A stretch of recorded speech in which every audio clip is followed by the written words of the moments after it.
Good morning, everyone. Welcome to this press conference by the Chicago Teachers Union, where we're here to hear from some members of the CTU who are clerks, as well as CTU officers and general counsel about CPS's failure to deal, at least so far, with an arbitrator's ruling about the need to provide safe and healthful working conditions for CTU members in the schools. I'm going to start it off by introducing our President, Jesse Sharkey, who's going to kick the event off. Go ahead, Jesse. Thanks, Eric, and thanks to all for being on. I hope everyone's doing okay during this pandemic. As Eric said, I'm Jesse Sharkey, and the president of CTU. I'm going to let some of our clerk members and then also our legal representatives talk more specifically about this arbitration win and its implications.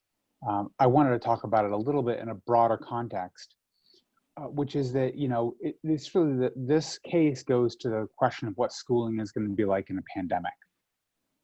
We've seen over 250 cases of COVID-19 inside the Chicago public schools since this thing began, including 8 fatalities, including fatality just at the end of last week. And what this case is really about is about the board's responsibility to plan for safety in a way that protects people in the schools, and particularly to bargain with the frontline workers who actually have to do the work of schooling as organized and represented by a union. And what we've seen is the board's real failure to do that, and that's what this arbitrator ruled, and has instructed the board they're going to have to do that. And so far they've refused, and in fact digging in on the question. It's important because the board has said that they're doing remote learning for the first quarter, and but they have not announced what they're doing for the second quarter, and that's coming up. And school terms where we have to plan for instruction and we have to make plans, we expect that they're going to have to say something fairly soon about what they intend to do. But they haven't addressed really critical issues. They haven't addressed ventilation, for example.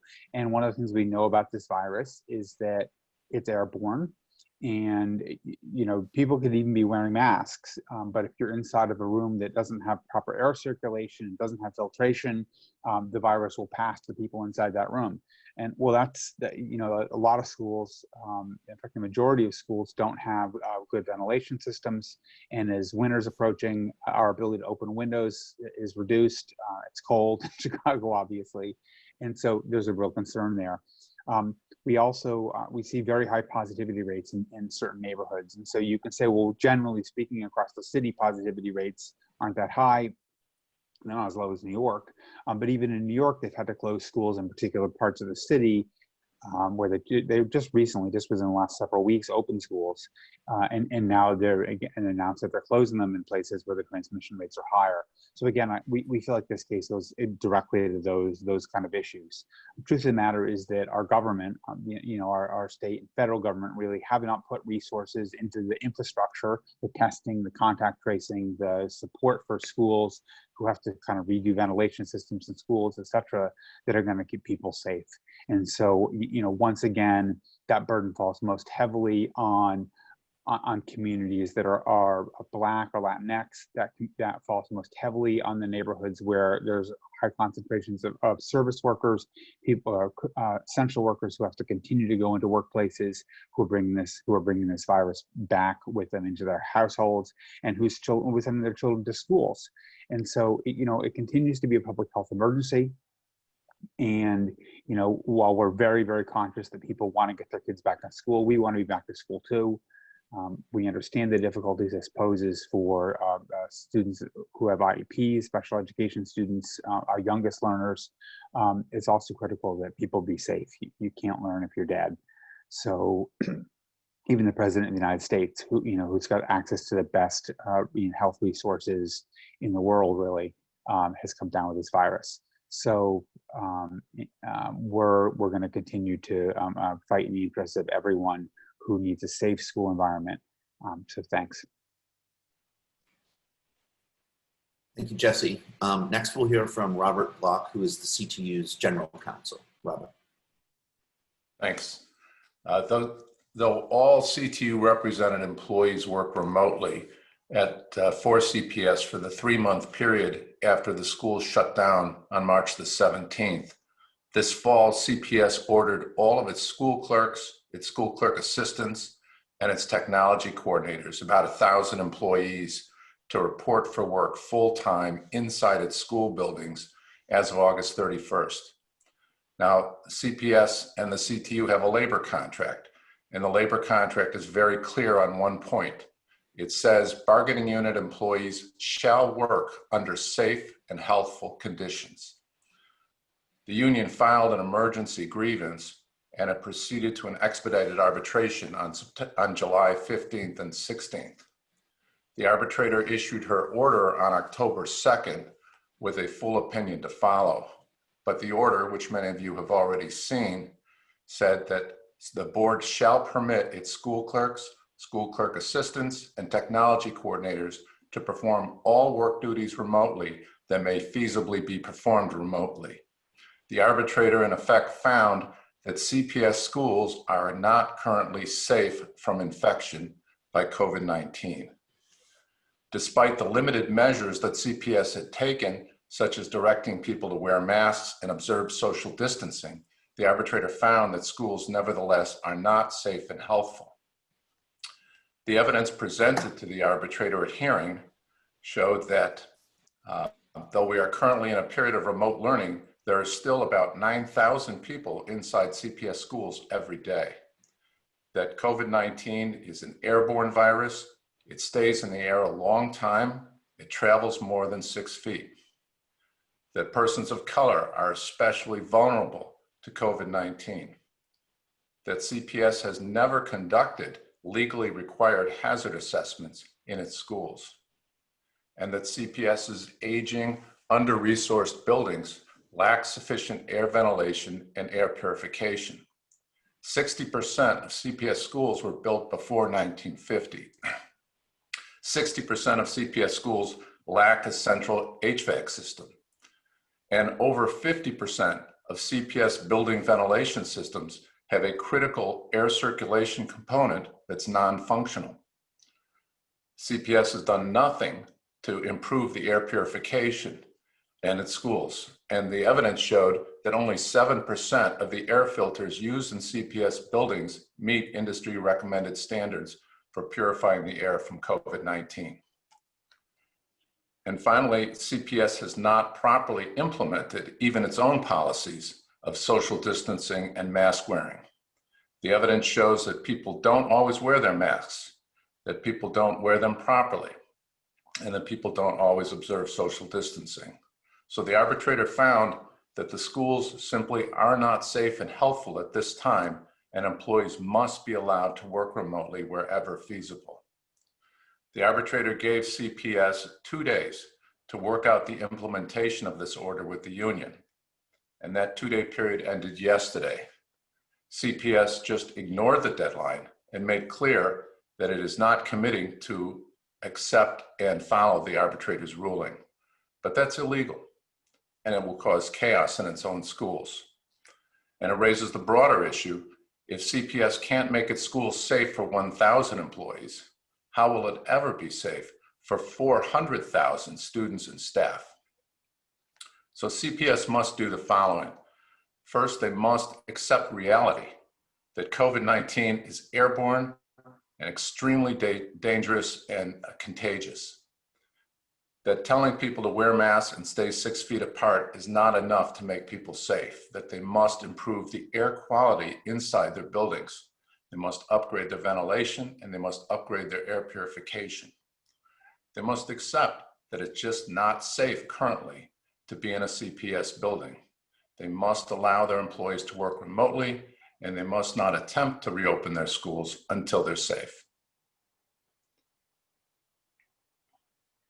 Thank you, Robert. Next, I'd like to introduce 2 CTU clerks. First will be Sabrina Woods, who is a clerk with 26 years experience. Oh, wait, maybe I've lost Sabrina. I'm here. Yeah. Oh, no, there's Sabrina. Hi. Good morning. Good morning. Good morning, everyone. My name is Sabrina Woods. I'm a clerk of 26 years. Again, to reiterate on what the lawyer just stated, these buildings are definitely not safe for us to be in working. Some schools, it's a fact, some schools are deplorable. They have no PPE. Clerks are being forced to come into these buildings, mostly women, mostly Black and brown women, most women who are the head of their households, who have to make a choice whether to come to work or not, whether or not to feed their families. This is a risk that CPS is asking us to take. Why do they feel that our lives are not important?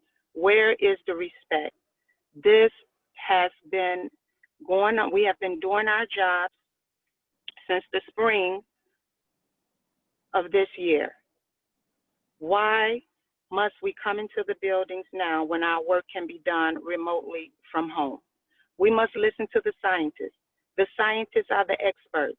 We are living in a pandemic, and the scientists clearly state that if we are able to work remotely from home, we should be working remotely from home. It's clear that the buildings are not safe. It has been ruled over and over and over again. We should not be in these buildings. Thank you, Sabrina. Next, I've got Lucille Thompson, also a clerk with 27 years experience. Go ahead, Lucille. Good morning, everyone. As stated, I am a school clerk. I've been with CPS for 27 years, and I co-chaired the PSRP committee with Sabrina Woods.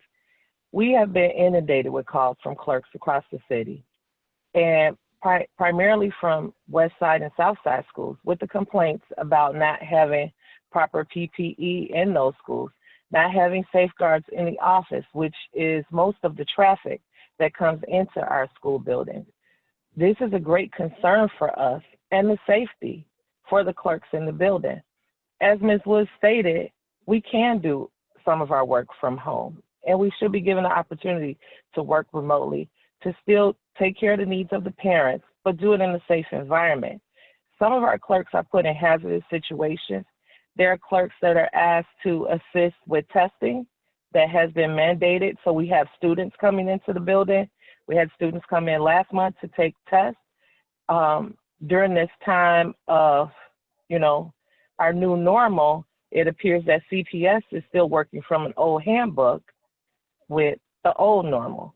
And it's just not safe for us. And they're telling us one thing. First it was we were going to work until September 11th. Now we're there. We want to do our jobs, but we want to do our jobs in a safe space. We're not asking for much. We're just asking for the same rights as everyone else, to have the opportunity to work in a safe environment. Thank you. Thank you, Lucille. Next, I'm going to call on CTU Vice President Stacey Davis-Gates to address the press conference. Good morning, Stacey.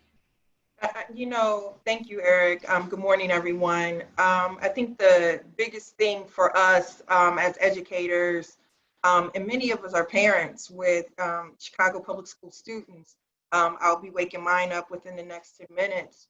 And what this is about, quite frankly, is our school district opening up its space for stakeholder voice. For a number of years, the Chicago Teachers Union has advocated for an elected school board.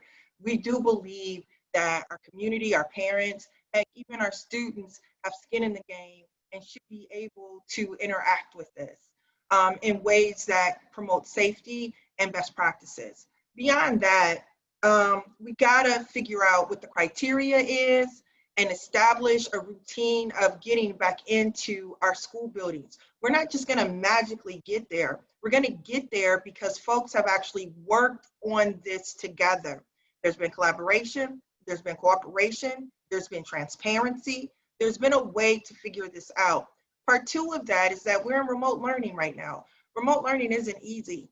I spent the majority of my day yesterday with all three of my children figuring out what they might have missed, what they needed reinforcement for, making sure that they turned in the work, so their teachers could actually see it, going through emails, and that was on Sunday. So it is a tremendous amount of work to be in remote learning. We recognize it's the pandemic. Obviously, it's a pandemic. The President of the United States and members of his inner circle are all infected right now. What does that mean? That this is a pandemic.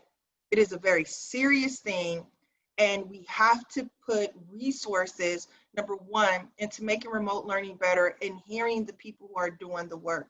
Number two, we're not just going to magically snap our fingers and be back into safe buildings. That's going to take resources, collaboration, stakeholder input.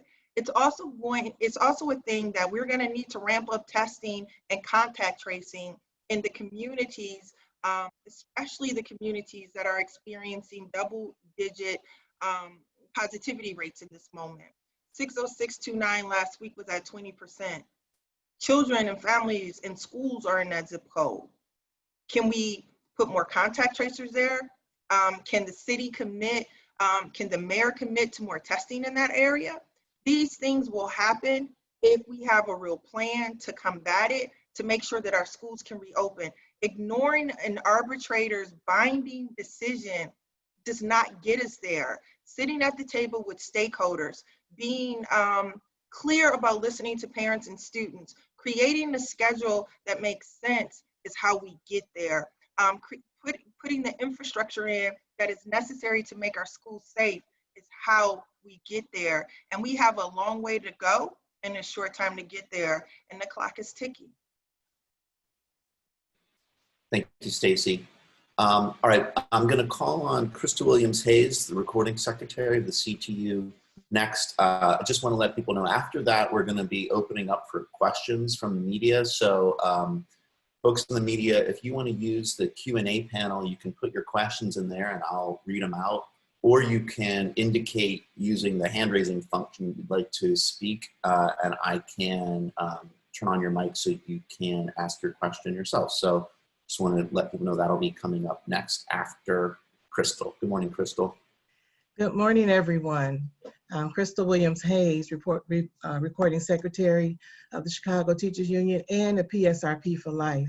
And I'm here to just kind of back up on what a couple of our clerks have expressed to you this morning. CPS's refusal to bargain to ensure safety should be their top priority. What was not mentioned and mentioned on this past Tuesday is that we've had a couple of schools, Canty on the north side and Mount Greenwood on the south side, that reported COVID cases at their schools, and CPS refuses to share this information with us. That's detrimental to the health of our members and the community. With the few workers in the building, COVID cases have tripled between May and early September.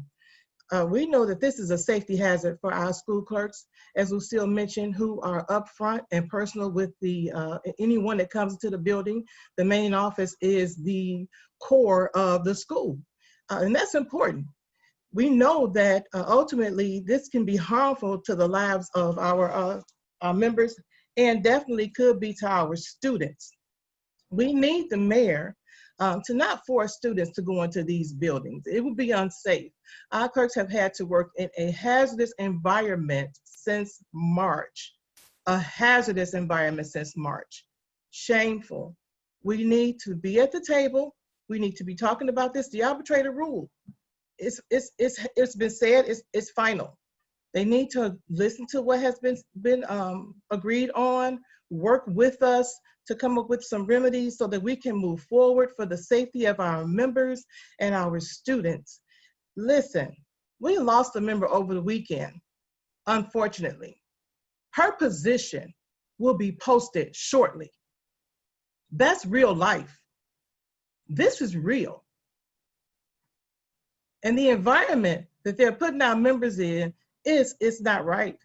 It's just not right. And we're going to stand against this, and we're going to continue to fight as much as we have to secure our lives, to secure the families of the workers that are going into these buildings, as Sabrina mentioned, that are Black and brown women who are the head of their households. And if something happens to them, unfortunately, it would be just sad.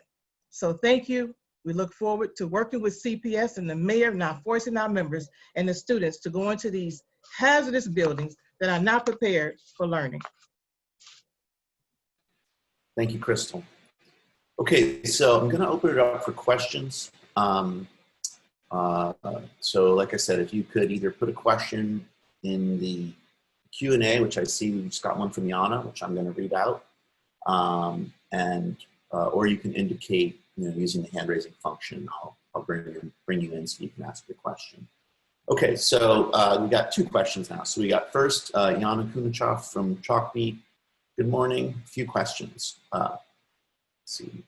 First of all, how widespread are concerns that schools don't have sufficient PPE right now? So one is about sufficient PPE. Her other questions are, can you give me more details about what your efforts at communication with the district have been like since the ruling? And then thirdly, is an escalation of tactics, including a possible strike, on the table for workers going into buildings? So PPE, how we've tried to reach out to CPS, and what are the next steps and possible escalation of tactics? Who would like to take that? Stacey, you're muted if you Let me take a shot. Oh, okay. The union conducted a survey of its membership during the period August 31st to September 11th. At the time then, the employees were ordered to report back to work. And the survey showed that there was not full compliance with CPS protocols to maintain and utilize PPE at CPS schools. A significant number of people reported that masks were not being worn all the time. Significant numbers reported that social distancing wasn't observed all the time. Significant numbers reported that the health screenings were not conducted all the time, and a number of deficiencies in the implementation of their PPE policies. And there's a reason why PPE policies aren't enough, because those sorts of measures assume that there's 100% compliance, and you never have 100% compliance. The far more important measures are the engineered changes, engineered controls, which don't require people to do something, but which take care of critical components. And that's when you're talking about air ventilation and air purification. And on that score, CPS has done very little. Its buildings are too old, its systems simply don't work. In terms of the award, the union reached out to CPS immediately after the award came down. The award says, here's the ruling, that the employees must be permitted to work remotely wherever possible. And the arbitrator gave the parties 2 days to work out terms for implementation of that order. CPS simply ignored it. We never even heard from CPS until late last night when they told us they think the award is wrong.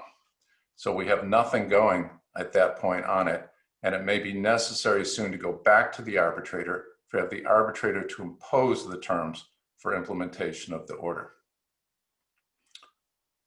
That was at least Thank two you. of the questions. Yeah. All right, thank you.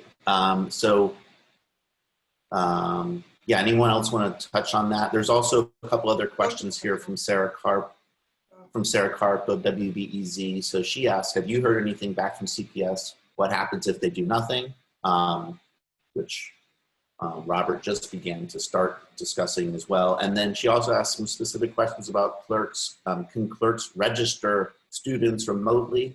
And are there particular jobs that clerks feel they can't do remotely? Hey, Eric, I just want to say,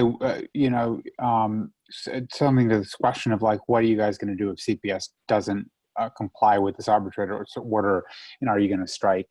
And it's going to be a long pandemic if every single time there is a reasonable suggestion coming from the union, or frankly coming from a court, if the only way that we're going to get CPS to listen to us and listen to reason is to threaten to strike and to organize our people to walk out of the buildings. And, frankly, everyone could see the positivity rates were spiking around the country. It was not appropriate to go back to school, in September.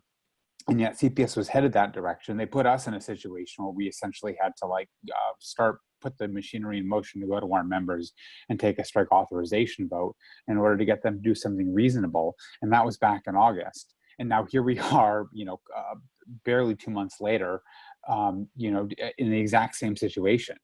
And it underlines the need that they have to be part of a bargaining process in which the people who do the frontline work are part of the discussion and decision making about how to run school safely. Because frankly, we don't want to have to keep going there. We're not trying to communicate to the public that we're like the agent of no here. We want to have successful school. We want young students, especially these, frankly, all students, we want to have in school in a safe way. But the question of what's safe has to be bargained and discussed, because right now what they're doing isn't safe. And, so we're going to keep doing what we have to do. And right now, there's a arbitrator's order, which is final and binding on CPS to bargain these conditions. Thank you, Jesse. There's the one question out there: can clerks register students remotely, and are there particular jobs that clerks feel they can't do remotely? Yes, they can register remotely. Right now, there are schools with closed enrollment that use this practice every day. Schools can set up their personal Google accounts for parents to send in information, paperwork, whatever needs to be processed. The clerk can tap into that information, get it, process the transfer. The request for records is done electronically by a counselor. So yes, these things can be done remotely. They probably would have to go into the building maybe to check the mail or to check packages that were ordered, to pick up financial paperwork that may have or handle it in the building that needs to be handled, and go home. That's still not a day where they would have to stay the entire workday. So yes, remote transfers can be done. CPS just needs to open up that policy for the entire city and not just selected enrollment schools. Let me add that we've already passed the 20th day, sort of the legal deadline for setting the attendance at each school. And the registration process is almost done by now. There's very little that needs to be done at this point.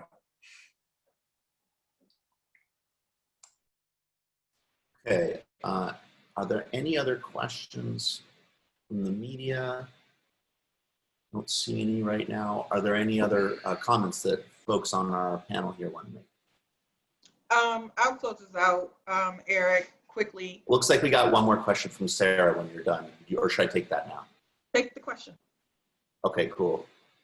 Sarah, you should be able to unmute and ask your question. You there? Sarah? She's still muted, Eric. Yeah. I've requested her to unmute. Let's see. She's asked you to put the question in the chat. Is there any way CTU sees a possibility that schools would be ready to go back in person in some fashion by November 8th? I think what we received from the arbitrator gives us an extraordinary amount of pause. The anecdotes and the experiences of those tech coordinators, clerks, and clerk assistants who have been ordered back into the building tell us that the uniformity that's necessary to maintain safety is not being implemented and followed widely. Look, remote learning is a consequence of the pandemic, and I cannot underscore that enough. We have a school district that is 90% students of color.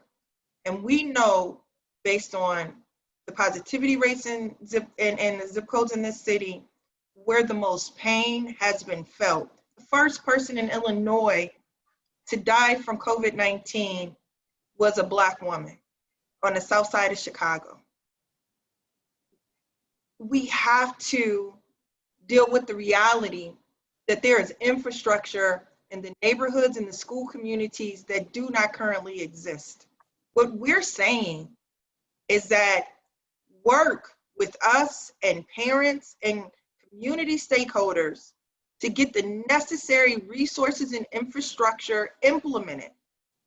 Clarify criteria so we can begin the journey back into our school buildings. That's number one. Number two, we are saying in the meantime, because the virus is in control, work with us to create a remote learning schedule. Look at ISB. The Illinois State Board of Education provided clarity on how this could be done.